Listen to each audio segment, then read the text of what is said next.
Hello everyone, it's Jack from Visual Effects. So welcome to another tutorial. This one is a little bit different. It's green screening with a 3D environment, and there's two parts to this, so let's enjoy.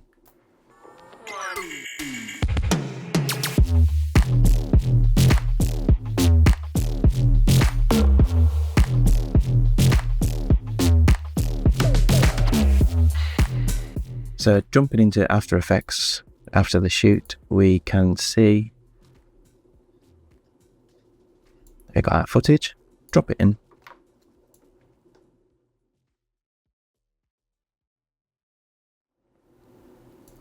And let's just pick and slow the resolution for a little bit. We'll start from here and we'll play from there. So what we want to do is we just want to jump into the raw settings and we want to just add a denoise, just a subtle one, doesn't have to be anything crazy, to IP2 pipeline, and okay, and okay. So first things first, we need to get our lumetri. We have done a tutorial on raw versus codecs as well, so worth checking that out, using the same setup for this. So we just want to pick LUT.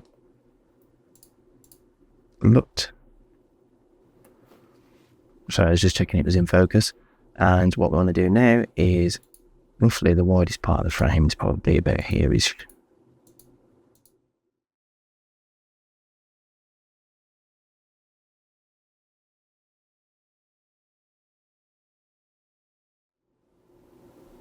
We'll probably brighten it up just a little bit because it's a little bit dark. Might need to darken it again in a bit, we'll see. So we filmed trying to make sure that we get no horrible highlights, so that's all nice and flat. We've got the light coming in from this side. Although our GoPro didn't work because we haven't got enough room in the room that I was trying to shoot it with.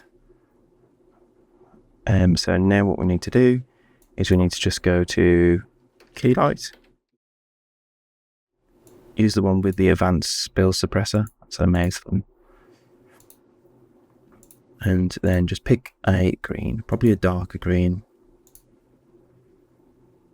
to get a better face. And then let's just jump into screen matte. Let's turn this off for now and let's just eat away at that. So let's just go screen black. And then screen white. We'll pre-blur the screen just in case the denoise is not doing a great job. And soften it by 1. Then bring it back to the intermediate result. And we will use something called Refine Soft Matte. So put that in after the key light. So if we just add this up to about 25 potentially. A feather of 0.5. So you can have got really good hair there.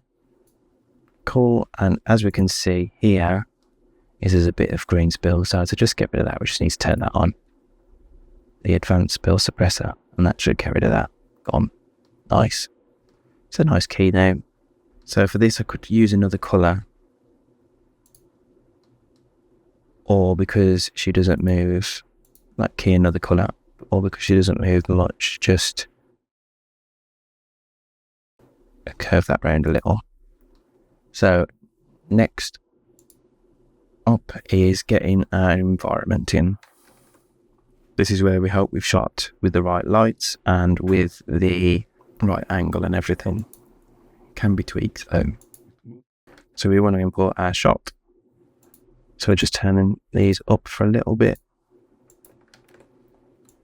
So our plate is here. We'll turn our green screen footage off now just for speed. And we want to use extractor. And we'll just change it to the beauty now. Bring our model back in. Probably going to need scaling down, so if we just make that 85 maybe. Maybe 28. So now, because what we've done is we've rendered this with multiple passes, we can see that we've got all the neon lights, the overheads, the shop lights. That one is in, that's for the kitchen, can't see it in this shot. And then the ambient light from outside. The reason we do this is because now we've got control. So if the shoot didn't go according to plan specifically, we can balance these levels in post. So I only want to play with these two because we had light. We had a light coming from the side and we had some lights representing these lights. So we only need the two. As I said, the gobo wasn't working perfectly. It might be okay for us though. So we'll just do a simple curves to get the same brightness and contrast for now. So we've got that light and then we want this light and we want to add them together. So all we need to do is we need to do a add. So we've got both of them lights now. And we've got control over how it looks. So for example, if we really forgot to put a light this side, we could just literally turn it off or play with it so that it matched more. So it's about having that flexibility, and that's why it's good to render separate light passes. What we need to do is we need to get happy with these levels. So let's just also see what else we've got. So we've got ambient occlusion. So we want to multiply that on, but cut the windows out. Actually, probably only need it for this side. Built in on the ground. Like so. Don't want it to touch the windows because it starts to look funky. And we only want 10% of this. Feather it more.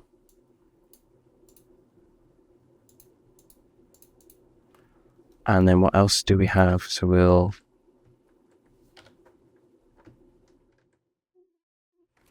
delete the mask on that again, duplicate the layer, just set it to normal. Let's see what else we've got to play with. So we've got transmission for the plants, not really bothered about that for this shot. Z depth might be useful, and post-processing, so that's cute. So we'll use that. So we'll put that on the screen, which means we'll have to kind of achieve the same effect on the face a little bit, which we can do after we've done this. So we'll just kind of happy with how this is looking for now. So we'll just pre-compose this and call this Dyna Plate. The reason I've pre-comped that is because we need to put it on top to be able to cut out the table. So obviously scale rubble, she looks huge. It's a good way to see now because we've got some kind of reference of where she should be sitting. So probably maybe a little bit smaller. And then the last little trick for this part is we probably want to create a drop shadow. So we'll just press Ctrl Y, make a black solid, and then work upwards because it's darker from the bottom. So you want that under the Dyna plate, and you just want to feather that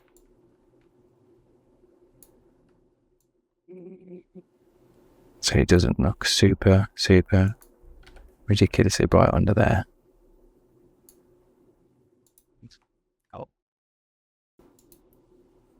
So we need to do a little bit more further refinement on this because not having that gobo has made it quite tricky.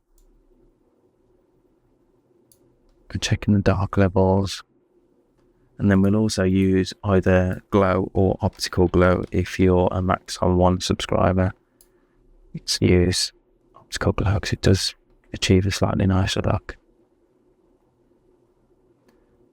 and we just want to put an amount of 1 spread quite far.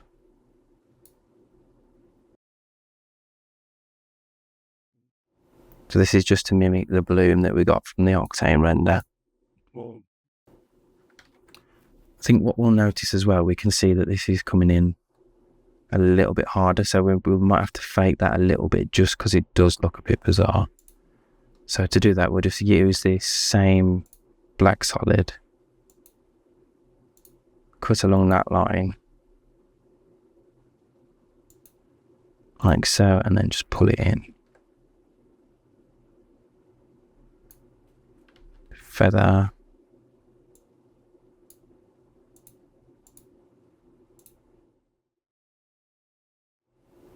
Probably not that much feathering. Just a bit so it doesn't look digital. Eesh, that looks digital. And so we've got this shadow here, which is great because that helps really sell that it's coming from this side. That kind of helps a little bit, just dull it down a bit.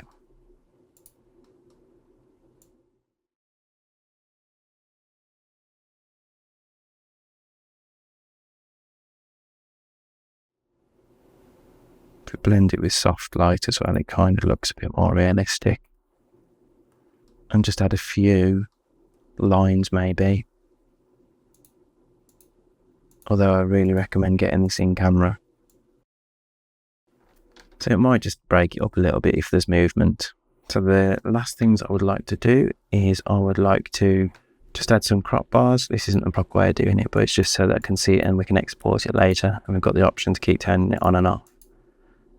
Is we just put these on just to see what we're kind of dealing with. Subtract, and then we will create an adjustment layer. This sort of thing would usually be done in Resolve, but just because it's pretty much the same principles, I'm just going to do it in After Effects so we can just pretty much export from here and we've got a finished shot. So we'll use another lumetri.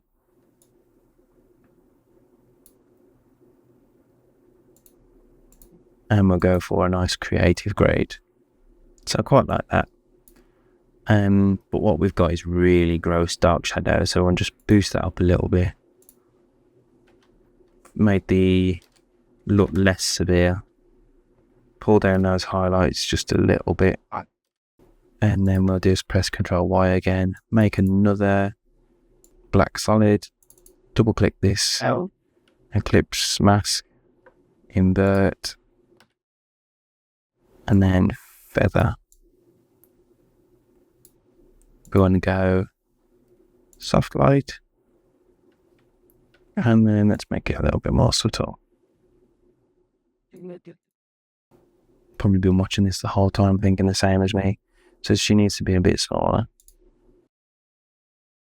So the last thing really I want to do on this one is just a drop shadow. So we could either use a drop shadow or we could use the Maxon shadow. So we just need to turn these off for speed. And it sits after that.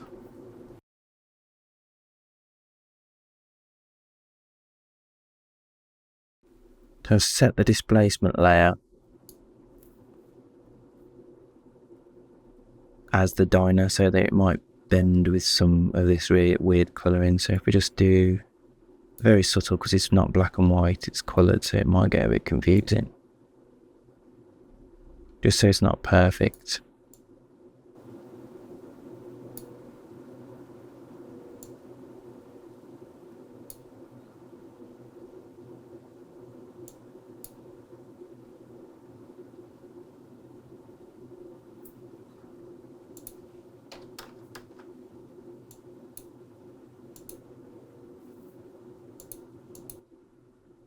Play with the channels to see what's the best. Probably just really needs to be subtle.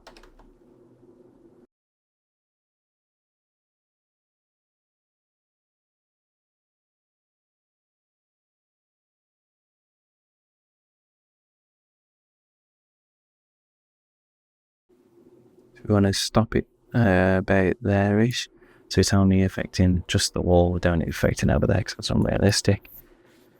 And then, because we've done that, we can now put all our effects back on, get it looking cool. Slight tweaks, and there we got the colour, and there we go, we've got something that just helps separate a little bit. So if there's movement in the scene, it might look a little bit more realistic. So there's no need to do 3D compositing for this shot. So, cool.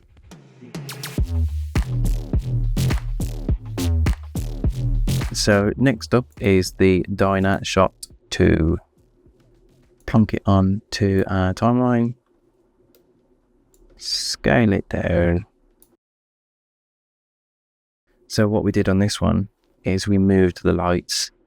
As you can see here, this is our light for the shot, so that it blasts down on face, and then this light swung around just a little bit. We didn't have much more room, and I didn't want it too close, otherwise it would look like the window was right by our back, so we just swung it around a little bit for that. So next up, we just need to key out. I think there's a bit of movement, if I remember right, so it probably needs to be wider than you think it would. So we'll do a lumetri, drop that on, pick LUT again. So what we're going to do now is we just want to add a bit of contrast, which seems controversial. And then we want to add a key light. Same one that we've been using for the other ones. Turn key cleaner off. Pick one of the darker greens.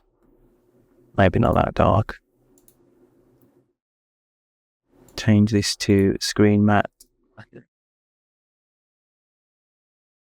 And then back to intermediate result. So we just want a bit of that back if we can. So if we go 25, we're now okay. Softness 4, pre-blur the screen a little bit. Not too much, want that hair to be sharp. And we'll probably do on this one just a slight grow. So if we do a frame, pick sort of 1 around the whole edge, and then we use refine, might need to get rid of that in a bit, we'll see. Refine, soft matte, 25, feather a little bit, and then just tick advanced spill suppressor so it gets rid of that green. See if that looks good. Okay, it's probably too severe because it's quite a wide shot, so just need to leave that at 10. Maybe make that like 0.2. I'm going to potentially lose the softness on that one because it's a wide shot. Kind of want it to be soft, but not too soft. Hair can be soft, but this line needs to be quite sharp. So we might need to reduce that again further. 5. In fact, lose the feather altogether. So that's better. It's more like it. Because we're working with videos where we don't need to be a crisp line. And let's just shrink that to see what happens. So what we want to do now is we want to get our next shot. And we want to use extractor again. And ambient light. Wrong one. Sort that out. And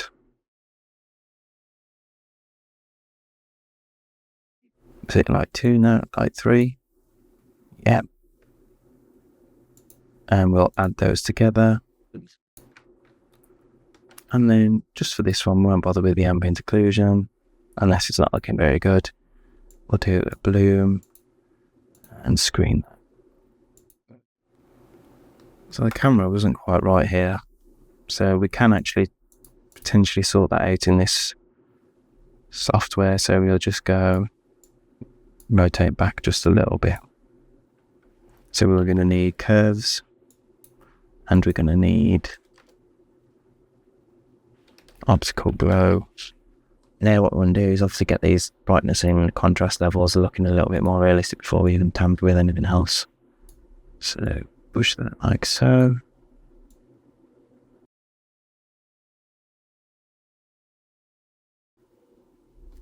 just to help, let's just add the noise now. So I just use general noise. So it needs to be that one. It's not really that colourful, so we'll just go 6.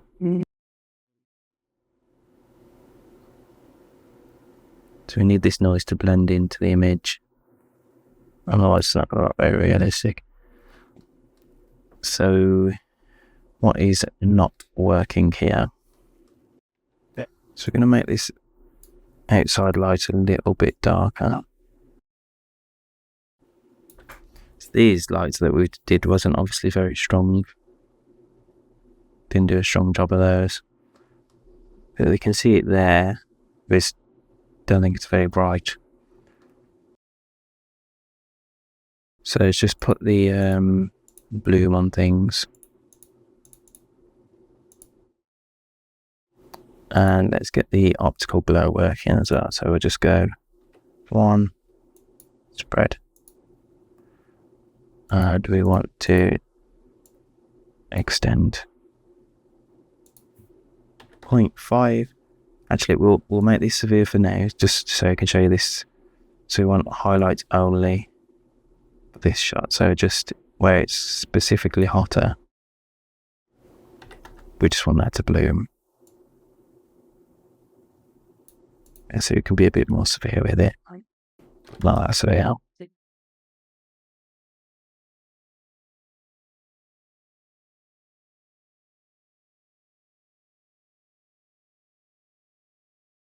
So what we're battling with now is actually depth of field. So what I will do is we'll cheat this by going back to key light probably and softening the key.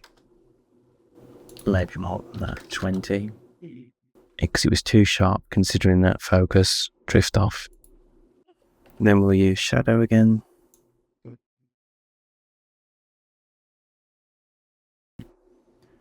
Let's see what happens if we displace it with... Oh, okay, so this needs to be pre-composed, doesn't it? I'm going to say that this needs to be 100% because of the lighting setup. It needs to be a lot lower, and then in which case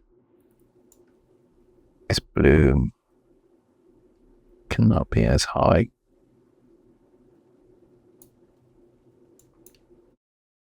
So if we just pre-compose that now, Dyna plate 02. So now we can jump in here and change the shadow settings. We want that to displace with the Dyna plate 2. So like before, let's just quickly turn some of these effects off. That's going to really affect the speed. So ignore what it looks like for now. And a little bit of noise. Post softness, subtle. Not that much actually, it's so subtle, that one. And then I want to also, just to help, that's okay. Alright, we have to do something called contact shadows, which I hate. If you do need to find yourself doing these, it might sometimes be better to composite in 3D.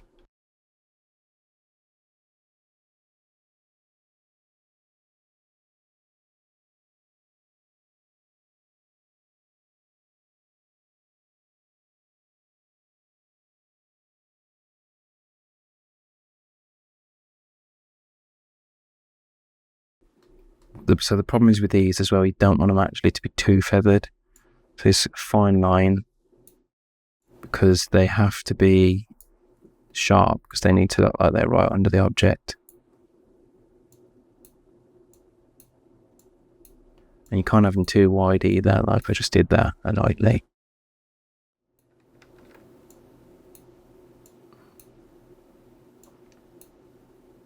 Otherwise it will assume that they're not close to the floor.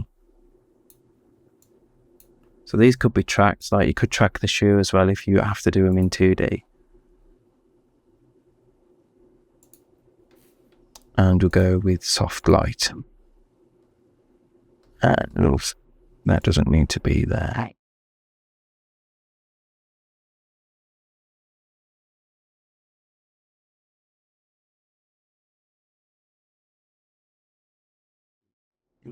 So the contact shadows just help embed it into the floor a little bit.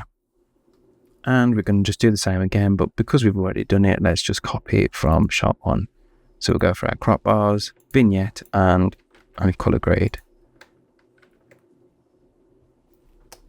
So the only other thing I would have said, like, because we didn't get the lighting spot on for this one, what could be done is we could duplicate this layer.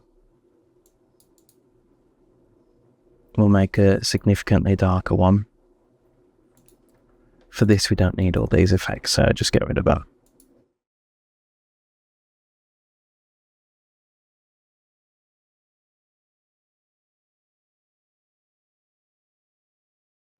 And where it would be darker, i.e.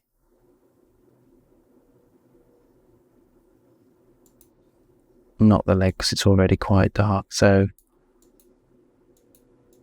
where it would necessarily be quite dark,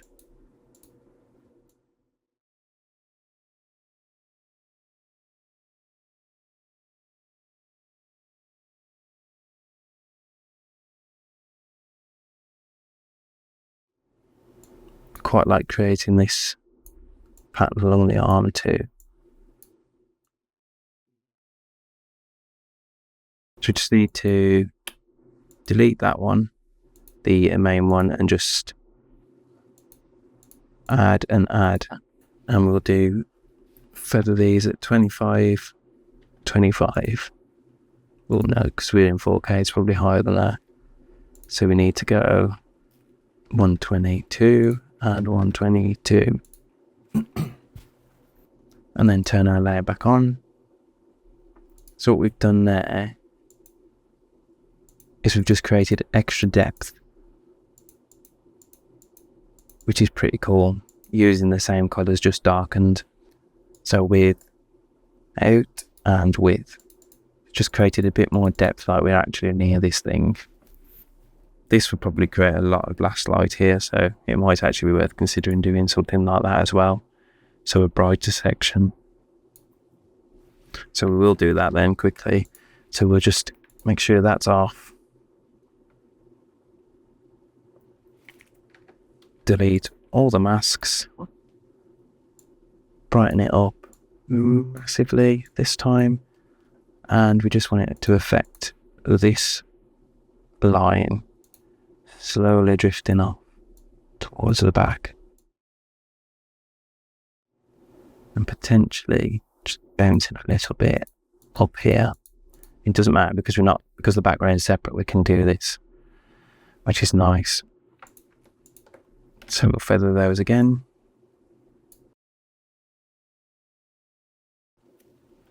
So I'm quite bright with that, so what we'll need to do is probably, if we are doing that, it needs to be super subtle. So we'll probably knock that down a little bit, just to create that extra little layer of depth. So again, ideally you wouldn't have to do this, you get the lighting spot on it. But this one was quite rushed, and we didn't have enough space really to get this the way that we'd want it perfectly. But it, to a degree, it's salvageable in post, not mega. That's the shot without modifications, and then that's the shot with those them slightly light changing things. So yeah, hopefully you found this tutorial useful, and I'll catch you on the next one.